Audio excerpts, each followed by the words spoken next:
Buenas tardes, mis hermanos. Hoy seguimos compartiendo las enseñanzas de acá de nuestro maestro Marco. Para la gente del Seibo y Magdalena le damos la bienvenida. Somos del Centro Cristiano de Santidad, así que continuamos con Efesios, capítulo 2. Hoy estaríamos arrancando, ¿no? Continuando. Que Dios los bendiga. Bueno, vamos a seguir con el capítulo 2. Vamos a ver desde el versículo 4 en adelante, pero vamos a repasar un poquito lo que hablamos la otra vez desde el 1, ¿no? Es medio complicado el asunto de explicar lo que Pablo quería decirnos en estos pasajes acerca de la condición humana, porque como decíamos la otra vez, ¿no? La mayoría de nosotros no nos consideramos malos, ¿no? No nos consideramos malas personas. Creemos que malo es un asesino, un violador, creemos que malo era Hitler, que era... Así que Dios tiene un trabajo doble con nosotros, ¿no? El Espíritu Santo tiene primero que convencernos de que somos malos, ¿no? Primero tiene que convencernos de nuestros pecados y después recién tiene que convencernos de nuestra necesidad de salvación, ¿no?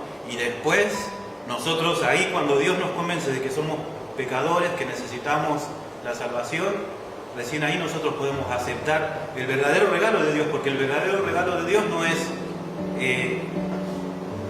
Dios nos sana, ¿no? Dios nos prospera, pero el gran regalo de Dios para el ser humano no es ni la sanidad ni la prosperidad. El gran regalo de Dios es la salvación en Cristo Jesús, ¿no? Pablo, cuando escribió la epístola a los romanos, él procuró mostrar en los primeros 3 capítulos que ninguno se escapa de la condenación, ¿no?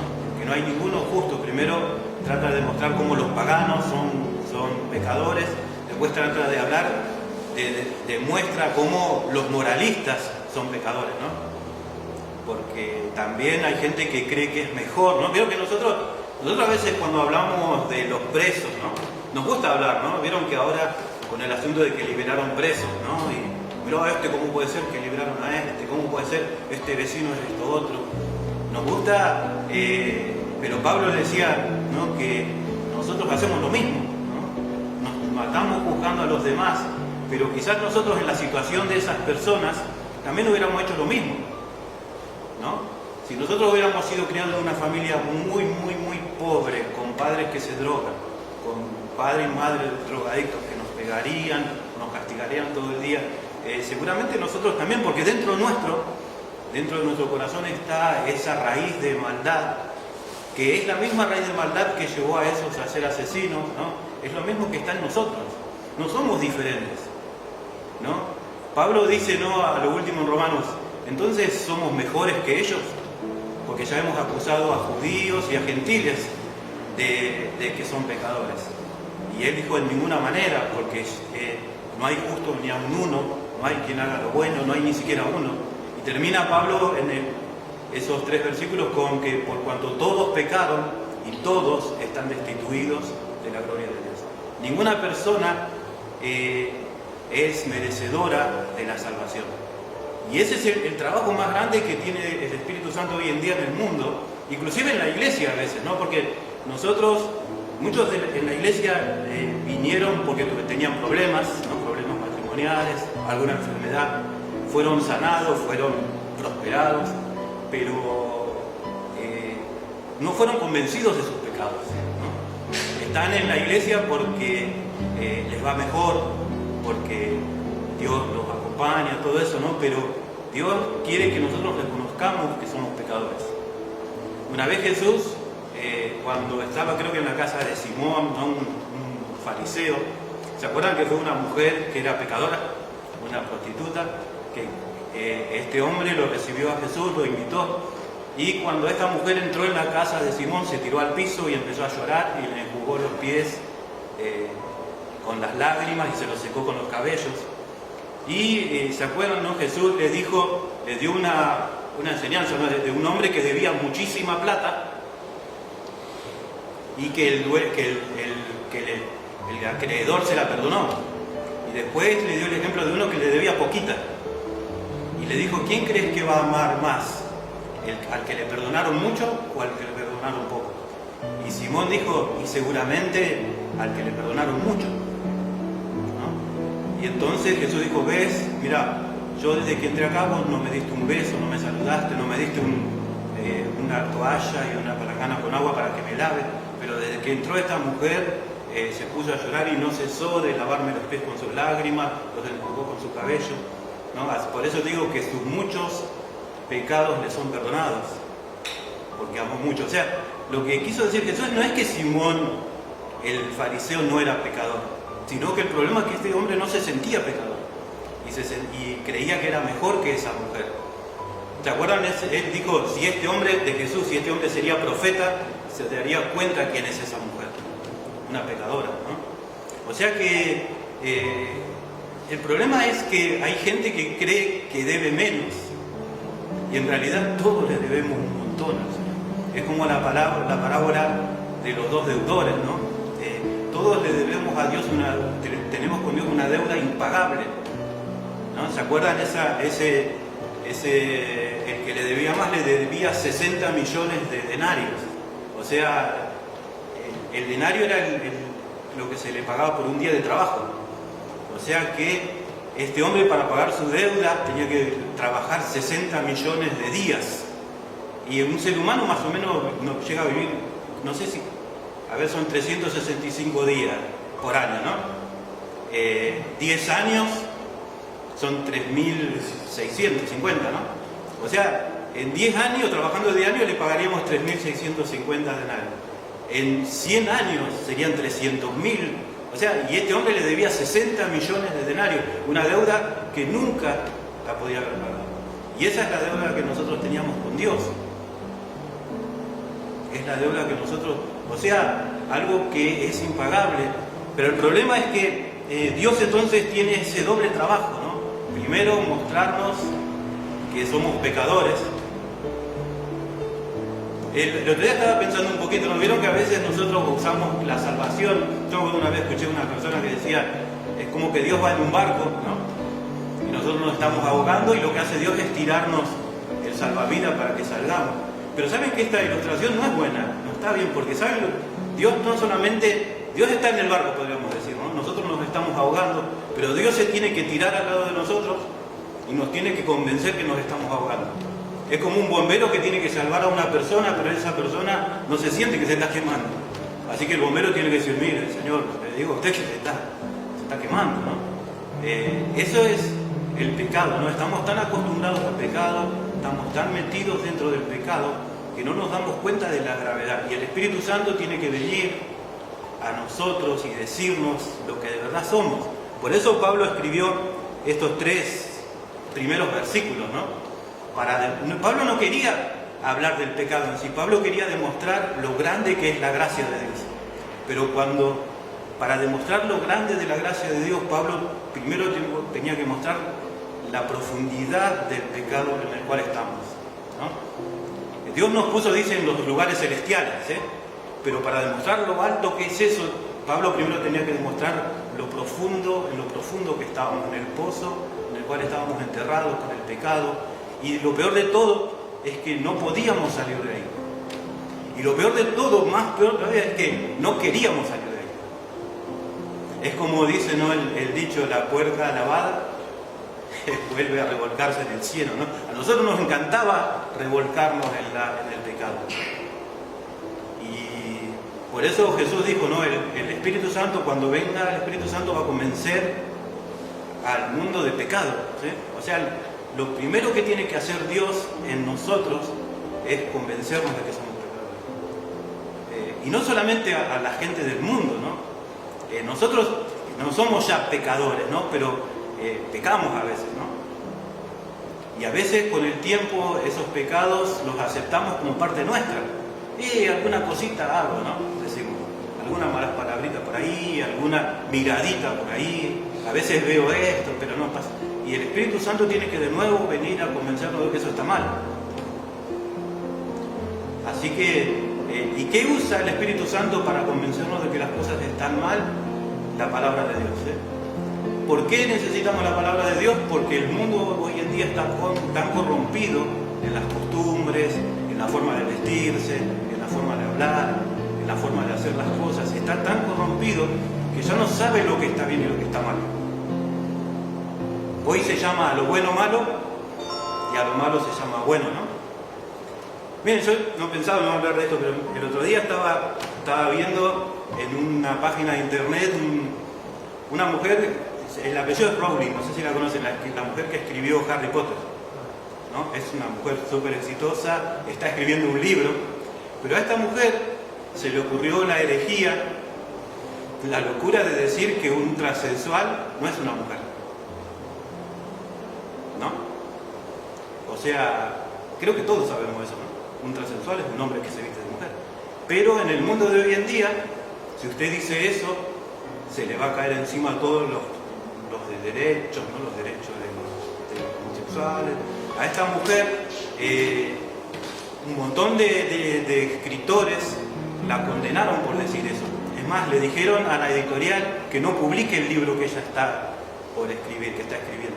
Y que si ellos no publicaban y no la condenaban por eso que dijo, se iban a ir todos de esa editorial, ¿no? O sea, presionaron a la editorial para que condene algo que se cae de maduro, ¿no? Una persona, un hombre que se viste de mujer, no es mujer, es un hombre que se viste de mujer, es un transexual. Pero eso es lo que, ¿vieron? Este mundo está tan lleno de pecados que hoy en día a lo bueno se le dice malo, y si usted se anima a ponerse en contra de eso, va a tener que pagar las consecuencias, ¿sí? Ayer estábamos en una reunión y leímos algunas partes que la Biblia habla acerca de esas cosas, ¿no? De la homosexualidad, todo eso, y una persona me dijo, mirá si pasaría ahora la ministro de la mujer, no sé si ven, y los derechos de género o algo así, ¿no? ¿Qué haría esa mujer si pasaría justo cuando estamos hablando de esto? Nos haría una denuncia al INADI, no por discriminación. Pero eso es algo que cada vez se va a ver más. Es algo que empuja cada vez más fuerte porque el mundo está queriendo empujar a todos a que pensemos lo mismo, ¿no? Y nosotros como iglesia, si hay algo que enseña Efesios es que la iglesia es algo, una institución creada por Dios que está en contra de la corriente, que se tiene que, o nos ponemos en contra de la corriente o la corriente nos lleva puestos. Saben que hay muchas iglesias que hoy en día aceptan esas cosas, ¿no? No vamos a decir la cual porque por ahí nos denuncian. No, pero es peligroso decir esto también porque saben que las redes sociales también tienen gente que está revisando constantemente lo que se dice, y si se dice algo que según ellos está mal, se censura, ¿no? O sea, que dentro de poco uno en el trabajo van a decir, le van a preguntar a usted qué opina, y si usted opina en contra, lo van a echar del trabajo, ¿no? Así no, a vos no te podemos. Porque el mundo hoy en día, y el problema es, ¿no? Jesús dijo, por haberse multiplicado la maldad, o sea, va a ser tan común la maldad en el mundo, que eso va a hacer que el amor de muchos se enfríe. Eso quiere decir que el pecado va a ser tan común que se va a meter adentro de la iglesia. Así que eso es lo que hace el pecado. Pablo decía, no tengan cuidado, no erren, porque un poco de levadura leuda toda la masa. ¿No? Si ustedes ven lo que Dios opina del pecado, ¿no? Recién ahí nos daríamos cuenta de la gravedad, ¿no? En el Antiguo Testamento se comparaba con la lepra, ¿no? La lepra contagiosa que había en ese tiempo, ¿no? Que empezaba por un dedo pero terminaba comiendo todo, ¿no? Y que si tocaba a otro lo contagiaba, ¿no? El pecado es así, un poquitito, una cosita chiquitita que dejemos nos puede destruir, ¿no? Y a veces nosotros decimos, bueno, pero yo ya dejé lo más grande, ahora me quedan estas cositas chiquititas.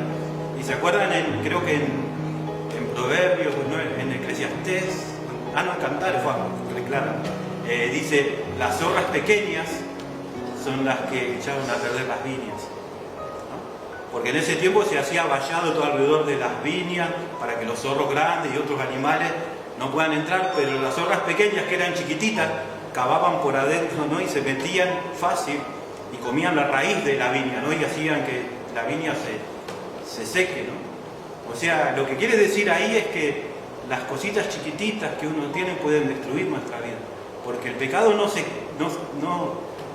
queda ahí, ¿no? El pecado se va agrandando hasta conquistar todo nuestro cuerpo y también haciendo que otros, ¿no?, se contaminen con nosotros, con lo que hacemos. Así que eso es lo que es el pecado. Por eso Pablo quería demostrar, quería en estos 3 versículos hablar, ¿no?, de lo que es el pecado. Dice en el versículo 1, 2 y 3: y Él os dio vida a vosotros, que estabais muertos en vuestros delitos y pecados, en los cuales anduvisteis en otro tiempo, conforme a la corriente de este mundo, conforme al príncipe de la potestad del aire, el espíritu que ahora opera en los hijos de desobediencia, entre los cuales también todos nosotros vivimos en otro tiempo, en la concupiscencia de nuestra carne, haciendo la voluntad de la carne y de los pensamientos. Éramos por naturaleza hijos de ira, lo mismo que los demás. Amén. Lo primero que Pablo nos dice es que el problema es más grave de lo que la mayoría de nosotros creemos, ¿sí? No era solamente que éramos más o menos buenitos o estábamos entre el promedio de los demás, sino que Pablo empieza a hablar de lo malo que éramos nosotros. Lo bueno es que Pablo siempre, cuando habla de nosotros, usa el tiempo pasado, y esto éramos, ¿no? Así que es algo que ya no somos más, ¿no? Dice, lo primero que dice Pablo es que cuando estábamos en el mundo, estábamos muertos en nuestros delitos y pecados, ¿eh? Muertos porque nuestro espíritu estaba muerto, porque estábamos separados de Dios. Más adelante dice que Él nos dio vida juntamente con Cristo, porque la única forma de tener vida es estando junto a Jesús, ¿no? Cuando estamos separados de Dios, morimos espiritualmente. Eso le pasó a Adán y Eva cuando pecaron en el principio, y esa muerte espiritual se la transmitieron a todos su descendencia, ¿no? Y nosotros somos descendientes de Adán, ¿no? Así que cuando nacimos muertos, y esa muerte que hacía que estemos en delitos y en pecados. El otro día hablamos un poquito, ¿no?, de que cuando uno nace ya tiene eso, ¿no? Y hablábamos de que no hay escuelas para enseñarle a los chicos a que se porten mal, ¿no?, o a desobedecer. A un chico no hace falta que se le enseñe a portarse mal. A un chico no hace falta que se le enseñe a desobedecer. Hay escuelas para que los chicos obedezcan y se porten bien, ¿no? Y los psicólogos y todo eso, y los maestros enseñan cómo hacer para que el chico haga caso. Nunca se enseña cómo hacer para que el chico no haga caso, porque es normal en el chico no hacer caso. ¿Y eso por qué pasa? Porque ya de chiquito llevamos la imagen de Adán en nuestro corazón, en nuestra mente. Y dice que estábamos muertos en delitos y pecados. Delito es todo lo que es contradecir la ley de Dios. Nosotros antes mentíamos, ¿no? Está bueno porque está en el pasado, ¿no? Éramos, ahora no mentimos más, ¿no? Matábamos, ¿no? Yo no maté a nadie. El otro día leyeron un pasaje, ¿no?, que Jesús dijo que cualquiera que le tiene bronca a un hermano es culpable de asesinato, ¿no? O sea, sí que éramos asesinos en ese sentido, ¿no? Cometíamos adulterio. Dice, pero yo nunca lo hice. La Biblia dice que cuando uno mira a una mujer deseándola, ya cometió adulterio en el corazón. Dios no ve las cosas como vemos nosotros. Nosotros decimos, ay, menos mal que no hice nada. Ya en la mente nuestra ya hicimos todo, ¿no? Eso es lo que ve Dios. Y antes en el mundo éramos así. Por eso está bueno, le vuelvo a repetir, Pablo usa el tiempo pasado, ya no tenemos que ser más así.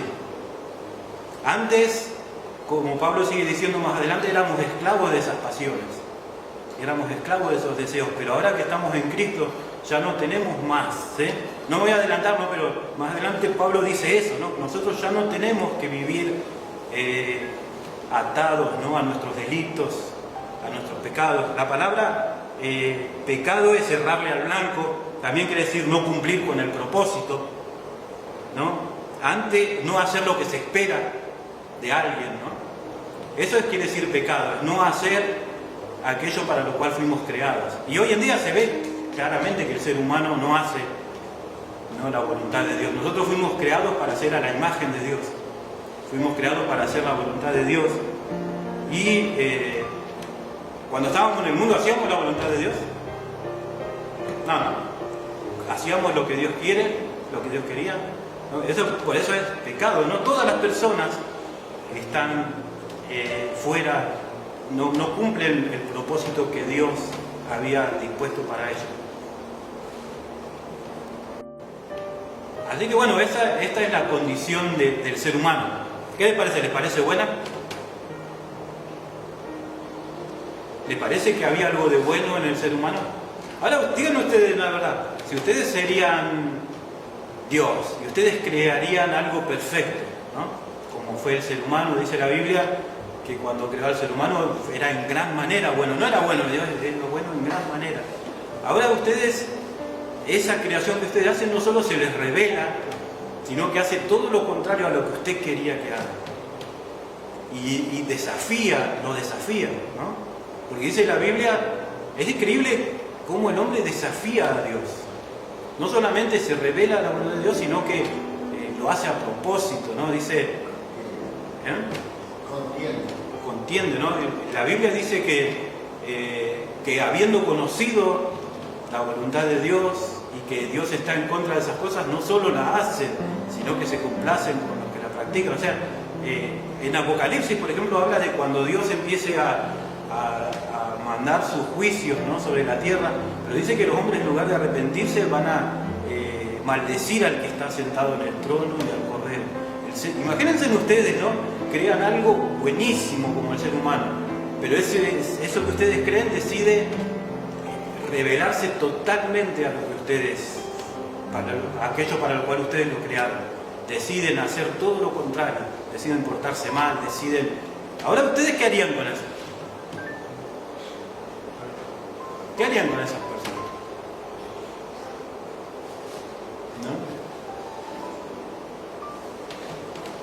¿No? Menos mal que Dios no es como nosotros, ¿no? Hay una palabrita ahí entre medio, ¿no? Cuando dice en el versículo 4, dice, pero Dios, que es rico en misericordia, por su gran amor con que nos amó. Amén. Qué lindo ese pero, ¿no? Vieron que nosotros hablamos a veces de los peros. Siempre nosotros lo usamos de una forma negativa, ¿no?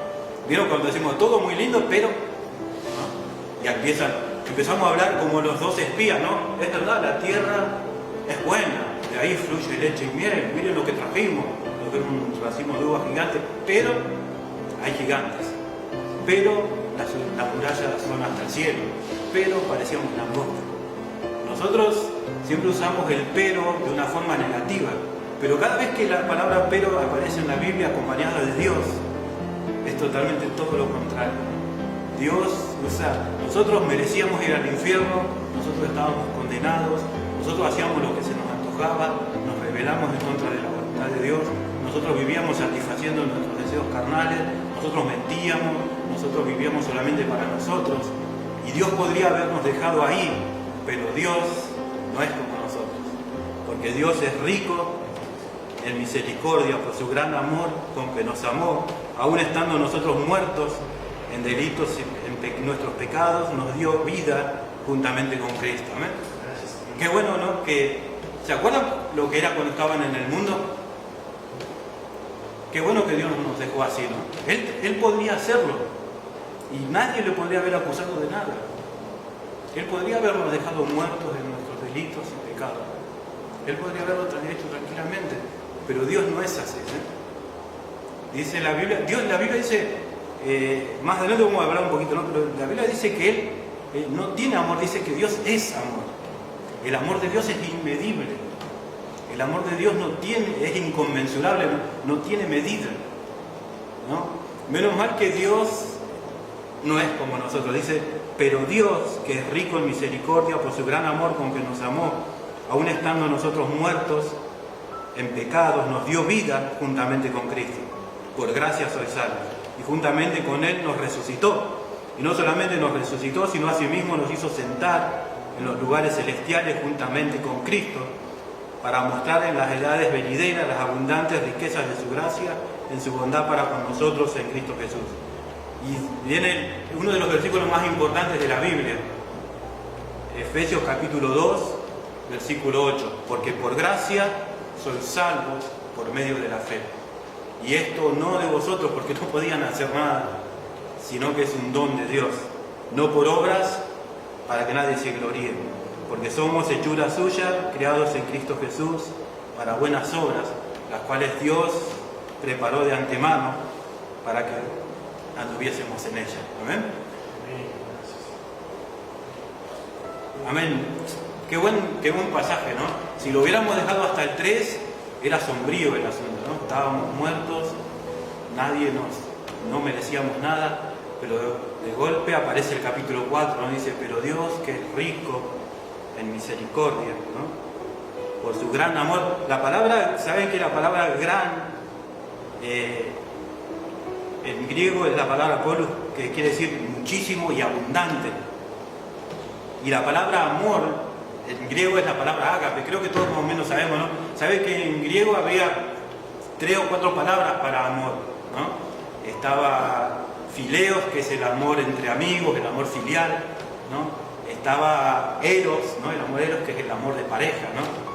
Pero estaba el amor ágape, que es el amor incondicional, ¿no? ¿Por qué Dios no nos dejó así? ¿Por qué Dios no nos dejó muertos en nuestros delitos y pecados? Porque Él nos amó de una forma incondicional. Dice la Biblia que ciertamente puede ser que alguno dé su vida por el justo, ¿no?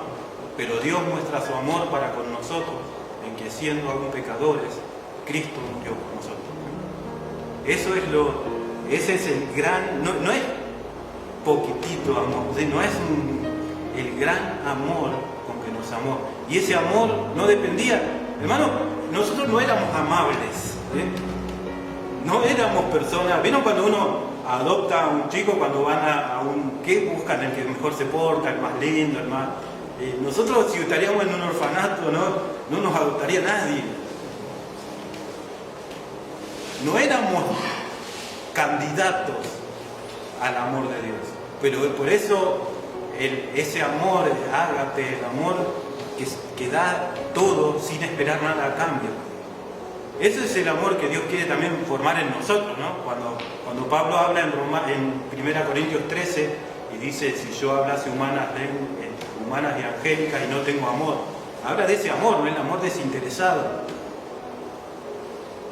Pero Dios, que es rico en misericordia, con su gran amor, con que nos amó, estando aún muertos en nuestros delitos y pecados, nos dio vida juntamente con Cristo.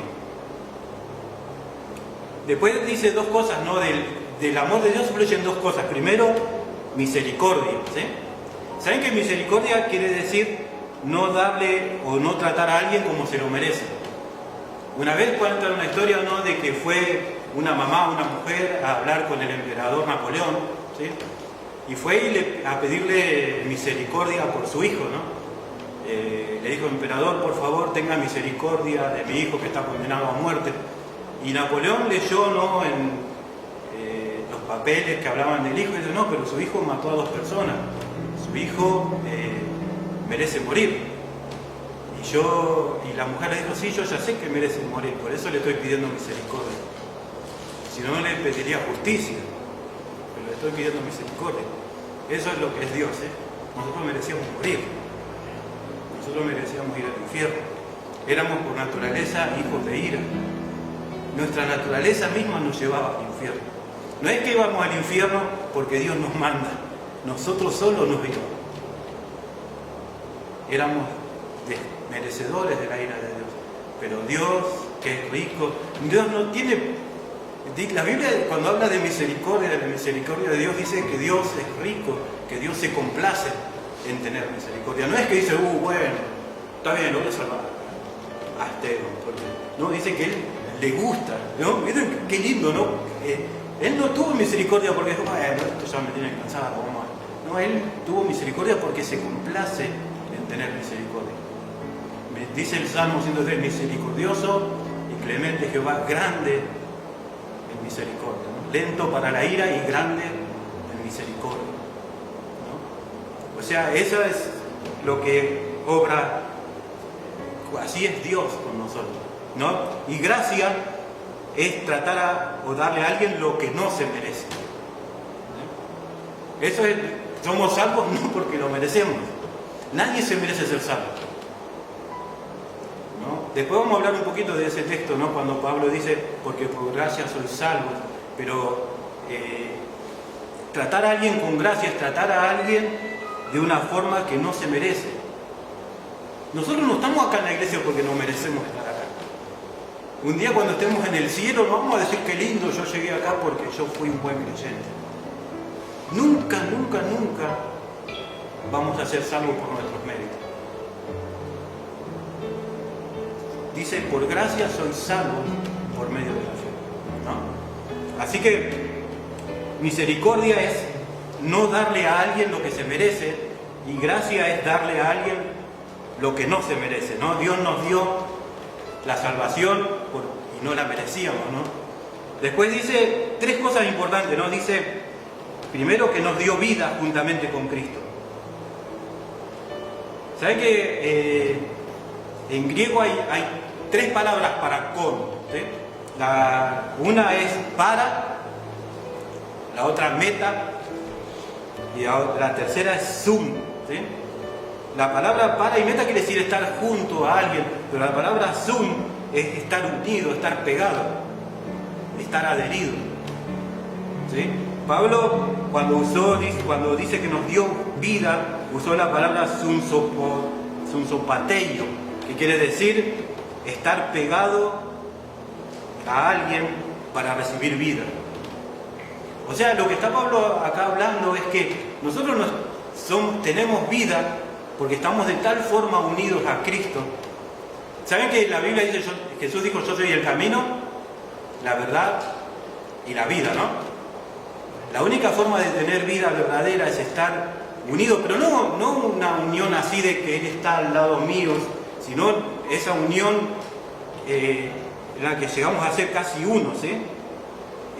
Quiere decir estar muy unido, muy pegado o adherido a alguien, ¿sí? Dice también que juntamente con Él nos resucitó. De nuevo Pablo usa la palabra sum, ¿sí? Unidos a Él, pegados a Él, nos resucitó. ¿Saben que estas palabras no existían en el griego y Pablo las inventó? ¿Sí? Puso dos, por ejemplo, la palabra nos dio vida, es la que dije recién, ¿no? Que es sunsopateio, ¿no? Sopateio, medio difícil de pronunciar. La segunda, nos resucitó juntamente con Cristo, es sunengeiro, que quiere decir resucitar juntamente, ¿no? La tercera palabra dice que nos hizo sentar juntamente con Cristo, y es sunkatsizo. O sea, esas tres cosas: primero, nos dio vida juntamente con Cristo; segundo, nos resucitó juntamente con Cristo; y tercero, nos hizo sentar juntamente con Cristo. Esa es la posición que tenemos ahora como creyentes, ¿sí? Nosotros ahora estamos tan unidos a Cristo que Cristo está sentado en el trono, ¿no?, a la diestra del Padre, y nosotros también estamos ahí. Cristo resucitó y nosotros también resucitamos. ¿Cristo tiene vida? Amén. Y Él, porque estamos unidos a Cristo, adheridos. Acuérdense, no quiere decir estar con alguien. ¿Vieron que nosotros hablamos? ¿Y con quién está? Estoy con Esteban, estoy con Armando. Cuando Pablo usa la palabra sum, quiere decir estar adherido. Esa es la relación que tenemos que tener nosotros con Cristo, que tenemos con Cristo, ¿sí? No estamos con Jesús y Él está al lado, somos casi uno con Jesús, ¿sí?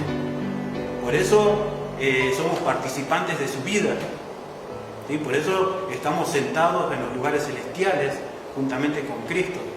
Por eso cuando Él resucitó, también resucitamos nosotros a una nueva vida.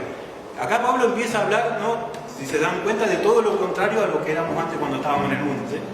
En el mundo estábamos muertos en nuestros delitos y pecados. Ahora en Cristo tenemos vida.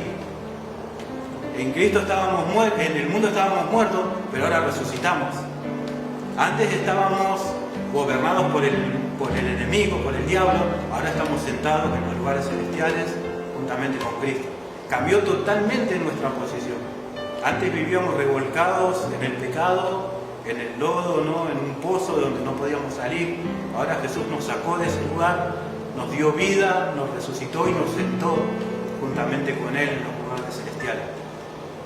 ¿Quién puede quitarnos de ese lugar? ¿No? ¿Sabe que a veces nosotros no nos damos cuenta, como hablamos la otra vez, de lo que somos en Cristo, ¿sí? De la autoridad que tenemos en Cristo? Pero en este capítulo Pablo quiere mostrarnos, ¿sí? Quiere hablar de la posición que tenemos.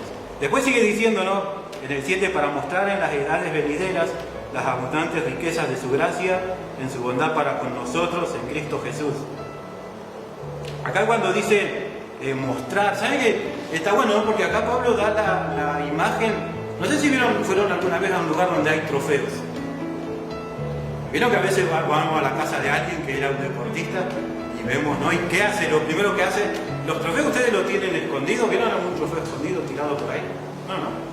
¿Qué hacemos para tener trofeos? Está en una vitrina. Yo me acuerdo, trabajaba en una empresa, ¿no? Que también participaba en campeonatos de fútbol, todo eso, y uno entraba a la empresa y lo primero que se veía, cuando uno va a un club de fútbol, ¿no? ¿Qué es lo primero que se ve? La vitrina y todos los trofeos, ¿sí? ¿Sabe que cuando Pablo dice para mostrar a los siglos venideros, dice que nosotros somos el trofeo de Dios? ¿Sabe que, vieron? Nadie pone un trofeo a la vista de todo porque le da vergüenza. Uno pone el trofeo porque le da orgullo, ¿no? Mirá, eso lo gané yo. ¿Sabes que Jesús, cuando nos ve a nosotros, dice, mirá, eso fue mi trofeo? ¿No? ¿Saben qué? Es increíble. Jesús, Dios, cuando creó el universo, si ustedes a la noche ven las estrellas y pueden ver fotos, ¿no?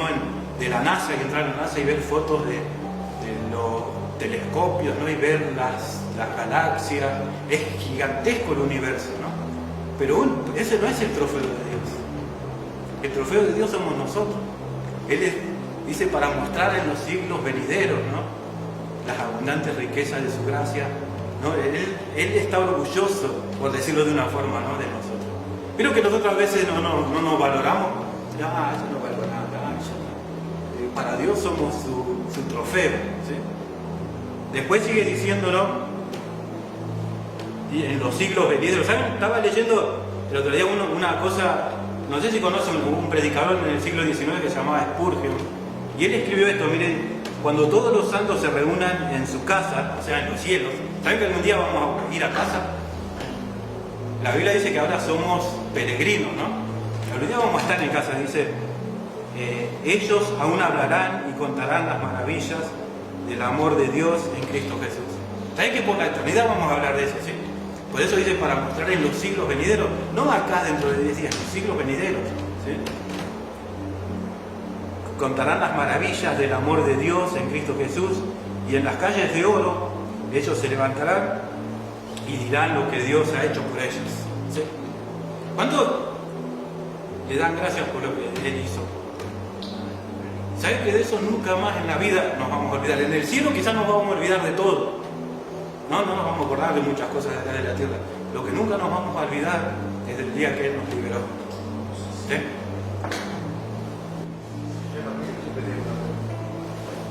Bueno, seguimos en lo que... Sigue diciendo, ¿no? Más adelante este predicador, ¿no? Dice, y en las calles de oro ellos se levantarán y dirán lo que el Señor ha hecho por ellos, a las muchedumbres de ángeles que escucharán, y a los principados y a las potestades. ¿Sabe que la Biblia dice que nosotros tenemos cosas que anhelan ver los ángeles? ¿Sí? Y no se refiere al auto, a la casa. Los ángeles se gozan, ¿no? Por lo que Dios hizo por nosotros. Yo me imagino los ángeles cuando vieron a Jesús tomando forma de hombre, ¿no? Tomando forma de bebé, y habrán pensado, ¿no? Cómo los ama, ¿no? Dice la Biblia que nosotros estamos hechos para mostrar en los siglos venideros las abundantes riquezas de su gracia para con nosotros, ¿sí? En Cristo Jesús. Y en la eternidad, como dice acá, nosotros nunca nos vamos a olvidar de ese día. ¿Sabe que una vez, hace más o menos cerca de 50, 60 años, se conmemoraban un poco más, ¿no? Los 50 años de cuando se se suprimió la esclavitud en Estados Unidos. Y un periodista fue a hacer el reportaje a los esclavos, a los que habían sido esclavos. La mayoría eran ya viejitos, ¿no? Pero dice que la mayoría ni se acordaban de su vida, pero todos se acordaban del día que fueron libres. Pero no se acordaban solamente alguna cosita, se acordaban con detalles, ¿no? Se acordaban, yo me acuerdo que ese día era un día claro, que había sol, me acuerdo de los árboles, me acuerdo de cada cosita, ¿no? Porque se acordaban de ese día tan importante cuando fueron libres, ¿no? Y nosotros para toda la eternidad nos vamos a acordar del día que Dios nos liberó, ¿sí? Dios, nos vamos a olvidar de un montón de días, de un montón de cosas, pero nunca vamos a olvidar que Él nos hizo libres. Y por la eternidad vamos a adorar a Dios, sí, por eso. Porque dice que Dios lo hizo, y qué lindo es sentirse, ¿no? Un trofeo de Dios, que Él nos valora, que Él nos da importancia. Después dice, ¿no? Las abundantes riquezas de su gracia. La palabra abundante es hiperbalón, que quiere decir que excede cualquier medida, ¿no? Hiper, ¿se acuerdan? Nosotros usamos la palabra hiper, ¿no? Cuando hay un supermercado grandote, le decimos hipermercado, ¿no? La palabra hiper en griego quiere decir inmedible, tan grande que no se puede medir, ¿no? Por eso dice las abundantes riquezas de su gracia para con nosotros, no para con nosotros, en Cristo Jesús. Después dice, porque por gracia sois salvos por medio de la fe.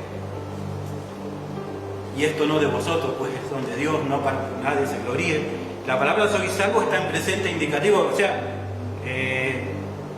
quiere decir que siempre son salvos por gracia, ¿sí? Nunca por otra razón.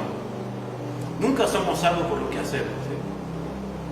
Hay que tener cuidado, ¿no? Hoy estábamos hablando un poquito de los extremos, ¿no? De creer que uno no puede perder la salvación, pero también está el otro extremo de creer que mi salvación depende de lo que yo hago, ¿sí? ¿No? Y por eso Pablo dice, porque por gracia no se puede mezclar un poquito de ley hecha a perder la gracia, ¿sí? Por eso Pablo dice, porque por gracia sois salvos, siempre son salvos por gracia. Por gracia fuimos salvos en el pasado, por gracia somos salvos hoy y por gracia vamos a ser salvos en el futuro, por medio de la fe, ¿no? Y esto no de vosotros, pues es don de Dios. La palabra don es dorón, que quiere decir regalo, un presente, una ofrenda, ¿no? Eso es lo que Dios nos dio, no por obras. ¿Sabés que la palabra no en griego, la palabra ou quiere decir absolutamente nunca por obras?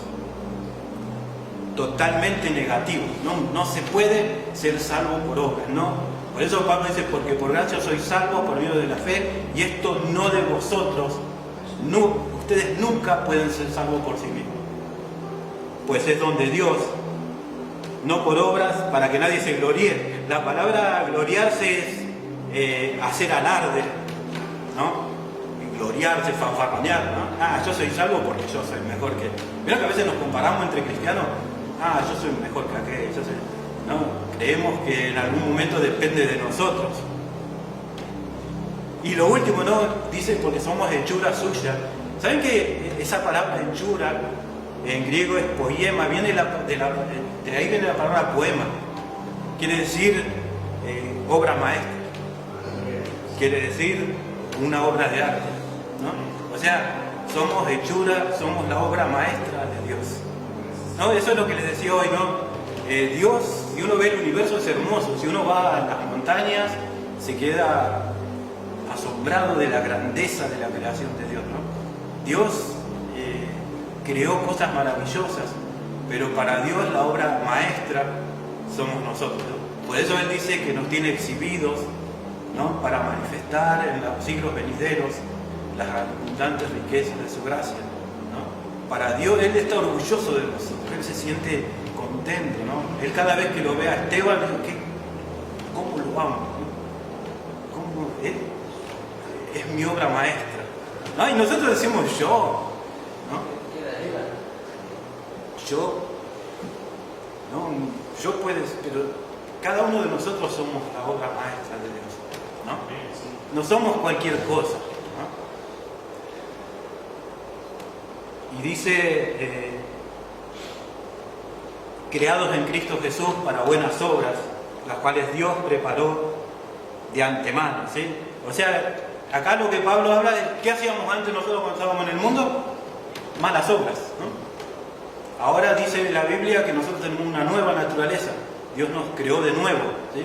Dice, creados en Cristo Jesús para buenas obras. Ahora tenemos otra naturaleza dentro nuestra. Y eso es la gracia, porque la gracia no se queda en la salvación. El problema a veces es que creemos que la gracia es solamente para salvación, pero la gracia también regenera en nosotros la imagen de Cristo. Cambia nuestra mente. ¿Se acuerdan la conversión? Que es una obra de la gracia de Dios. La conversión, ¿qué quería decir? Metanoia, ¿qué es? Cambio de mente, ¿sí? Dios cambia nuestra mente. Ahora ya no queremos pecar. Antes vivíamos gobernados por el pecado. Ahora queremos vivir una vida diferente. Si nosotros no queremos vivir una vida diferente, tenemos que tener cuidado, porque por ahí la gracia no está trabajando en nosotros. Porque la gracia no se termina en la salvación. La gracia se termina cuando forma en nosotros la imagen de Cristo. O sea, cuando estemos en el cielo, ¿no? Pero dice, ¿no? Somos hechura suya, somos la obra maestra de Dios, creados para buenas obras, como Jesús, ¿no? Como las hacía Jesús. Y dice, las cuales Dios preparó de antemano para que anduviésemos en ellas. Dios nos creó para que andemos en buenas obras. Jesús una vez dijo, el árbol malo, antes éramos árboles malos, ¿no? Cuando estábamos en el mundo. No podíamos dar un fruto. Nosotros, nuestra raíz, nuestra semilla era mala, ¿no? Por eso dice, el árbol malo no puede dar un fruto. Ahora Dios nos cambió nuestra naturaleza y nos hizo árboles buenos. Y Jesús dijo, ¿se acuerdan? El árbol bueno no puede dar mal fruto. La forma de saber si somos árboles nuevos es por medio de los frutos, ¿no? Nosotros sabemos que la gracia está haciendo algo en nosotros porque nuestra vida va cambiando, ¿no? Así que antes éramos esclavos del pecado, éramos esclavos de Satanás, seguíamos la corriente de este mundo. Ahora tenemos en Cristo una nueva naturaleza, somos árboles buenos que sí o sí dan buen fruto, ¿sí? Hay una frase que dice, no, las obras no aseguran la salvación, pero demuestran si sos salvo, ¿no? Así que si nosotros no estamos dando buen fruto, tenemos que tener cuidado, ¿no? Santiago decía, ¿no?, que la fe sin obras está muerta. Si yo soy salvo de en serio, Dios está haciendo algo en mí. Ya no me gusta pecar. No quiere decir que no peco. A veces me mando macanas, pero me siento mal, porque el Espíritu Santo está trabajando en mí. Esa es la gracia también obrando, ¿sí? La gracia no solamente se queda, vuelvo a repetir, en la salvación. La gracia nos santifica, y la gracia va formando en nosotros la imagen de Cristo. Este versículo muestra que las obras también son parte del plan eterno de Dios, ¿eh? Dios quiere que nosotros seamos formados a la imagen de Cristo y que el mundo vea lo que es ser cristiano, ¿no? ¿Y cómo va a ver el mundo lo que es ser cristiano? A través de nuestras obras, ¿no? A través de la diferencia que marcamos. Bueno, ya con esto terminamos, ¿no? Pero me gustaría que recordemos eso, ¿sí? De que primero de lo importante que somos para Dios, ¿sí? De que Él está orgulloso de nosotros, ¿no? Que somos la obra maestra de Dios, ¿sí? Una obra de arte para Dios. Así que si alguien por ahí se siente menos, ¿no?, y cree que nadie lo valora, que nadie lo quiere, que para nadie es importante, mire, hermano, a Dios sí le importa, ¿sí? ¿No? Por ahí para su familia, por ahí alguien, a su vecino, esos no sirven para nada, sos un inútil, esto, el otro. Pero hay mucha gente que se crió con eso, ¿no? Le vivieron diciendo toda la vida. Pero en Cristo eso se terminó, ¿sí? Para Dios valemos, y valemos tanto que vino Él mismo a morir por nosotros. Él nos dio tanto valor a nosotros que Él decidió dar su vida para rescatarnos de ese lugar donde estábamos. Así que no importa si somos importantes para los demás, para Dios sí somos importantes. Así que valoremos esto, ¿sí? Amén. Oramos y terminamos.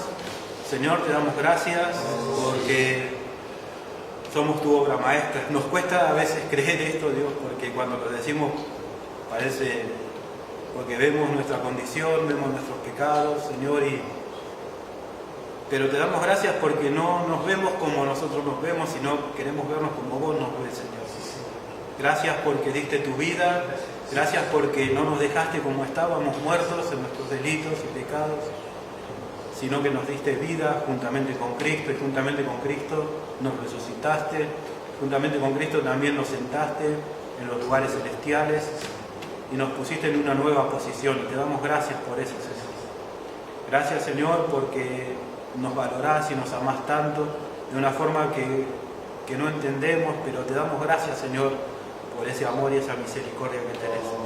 Gracias, Dios, por este día, y bendecí, Señor, esto que hemos hablado hoy, que tu Espíritu Santo pueda llegar a las personas, a los que necesitan, conforme a tu voluntad, Señor. Gracias, Dios, en el nombre de Jesús. Amén y amén. Amén.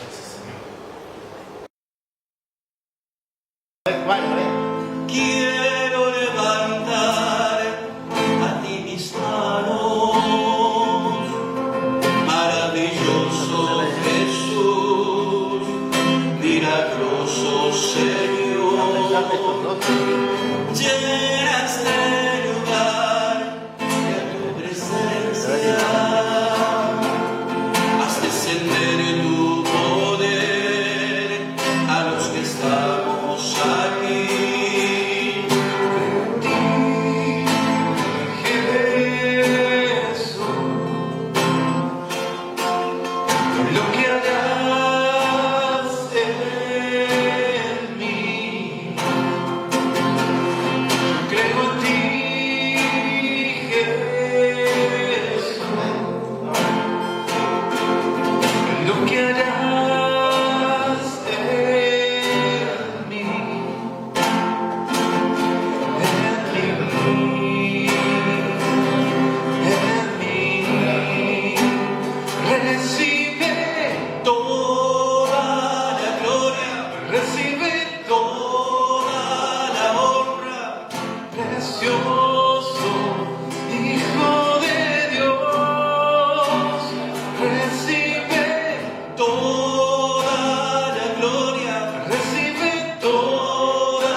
Recibe todo.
Hijo de Dios, recibe toda la gloria, recibe toda la honra, precioso Hijo de Dios.